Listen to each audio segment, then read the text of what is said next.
ሰላም እንዴናችሁ ውድ የተከበራችሁ ተመልካቾቼ ዛሬ ስለ ሊቨርፑል የዝውውር መረጃዎችን እኔ በረከት የማስመለከታችሁ ይሆናል። እንዲሁም ለቻናሌ አዲስ ከሆናችሁ ይህን ቻናል ሰብስክራይብ ማድረጋችሁንም አትርሱ እያልኩ በቀጥታ ወደ መረጃዎቼ የማልፍ ይሆናል። ዴቪድ ኦርነስቲ በክረምቱ ሊቨርፑልን ሊለቁ ስለሚችሉ ተጫዋቾች ተናግሯል። እንደ ዳርሜን ኑኔዝ አይነት እንዲሁም ያረር ኮንሳ፣ አርቪ ኤሊዮት እንዲሁም ኬልቨር ያሉ ተጫዋቾች ክለቡን በዚህ ክረምት ምናልባት ሊለቁ ይችላሉ ተብሎም እየተነገረ ይገኛል። እንዲሁም እንደ ሉዊስ ዲያዝ እና ኢብራሂም ኮናቴ እንዲሁም ኮስታስ ሲሚካስ የመሳሰሉ ተጫዋቾችም ሁኔታቸው እስካሁን ድረስ በእርግጠኝነት አልታወቀም ሲል እንዲሁ ዴቪድ ኦርነስቲም ተናግሯል።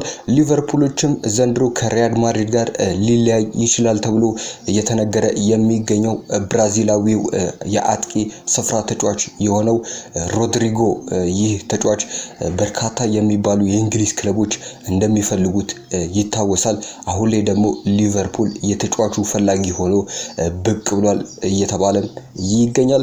ምናልባት ሊቨርፑሎች ይህን ተጫዋች በዚህ ክረምት ለማስፈረም ጥረት እንደሚያደርጉም እየተነገረ ይገኛል።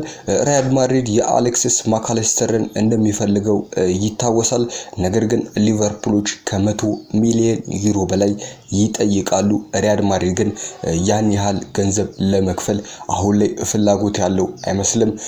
ሊቨርፑሎች ይህንን ወሳኝ የመሃል ሜዳ ተጫዋቻቸውን እንደሚያቆዩትም አሁን ላይ እየተረጋገጠ ይመስላል።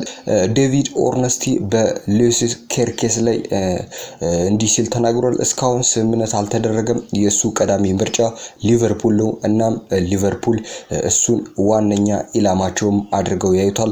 ነገር ግን ሌሎች አማራጮችም ይኖራቸዋል። እንደ ሪያል ማድሪድ እና ማንቸስተር ሲቲ ያሉ ክለቦችም ቢፈልጉትም እንደ ዋነኛ ምርጫ ግን አልያዙትም። ሊቨርፑሎች ግን የኬርኬስን ዝውውር እንደ ዋነኛ አማራጭ አድርገው ወስዶታል ሲል ዴቪድ ኦርነስቲም ዘግቦታል። ኤቨርተኖች የሊቨርፑልን የክንፍ ተጫዋች ቤን ዶክን በክረምቱ የዝውውር መስኮት ለማስፈረም እያሰቡ እንደሆነም እየተነገረ ይገኛል። ዌርቴዝ ሊቨርፑልን የመቀላቀል ፍላጎት እንዳለው ለባየር ሊቨርኩሰን እንዲሁ አሳውቋል። ዌርቴዝ ሊቨርፑልን መቀላቀል ብቻ ስለሚፈልግ የኮንትራት ስምምነቱም አሁን ላይ ተፈጽሟል። ቀደም ሲል እንደተገለጸው የሁለቱ ክለቦች ውይይትም እየተካሄደ ነው። ሊቨርፑል ስምምነቱን በቅርቡ እንደሚያጠናቅቅም እርግጠኛ እየሆኑ እንደሚገኙ እንዲሁ ፋብሪዚዮ ሮማኖም ተናግሯል። ውድ የተከበራችሁ ተመልካቾቼ የሊቨርፑል የዝውውር መረጃዎችን በጥቂቱም ቢሆን እኔ በረከት አነሳውላችሁ። በሌላ የዝውውር መረጃዎች የምንመጣ ይሆናል። ቸር ቆዩን።